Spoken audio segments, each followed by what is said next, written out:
छत्तीसगढ़ सहित महानदी जल विवाद समाधान पाई मुख्यमंत्री उच्चस्तरीय बैठक करिसेंती।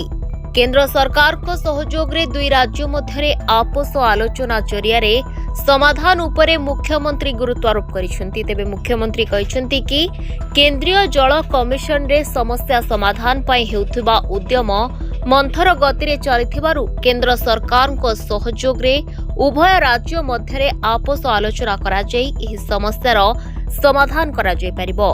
एथिरे केंद्र जल कमिशन वैषयिक सहयोग प्रदान करा जाई परिबो। एहा द्वारा ओडिशा और छत्तीसगढ़ मध्य थिबा दीर्घ दिनर विवाद समाधान होई परिबो एवं उभय राज्य मध्य सुसंपर्क वृद्धि पाइबो बोली मुख्यमंत्री कहिथिले।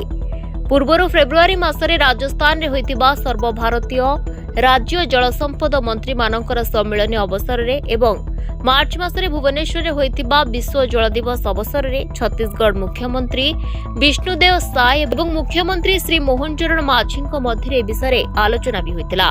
उभय मुख्यमंत्री यार आपस समाधान उपरे गुरुत्वारोप करथिले। या सहित दुई राज्यर उच्चस्तरीय पदाधिकारी मानक मध्य संपर्क रे आलोचना एबे भी जारी रहिछि।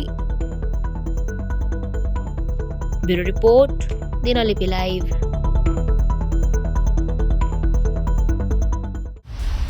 दिनलिपि लाइव को एबे ही लाइक शेयर सब्सक्राइब करंतु।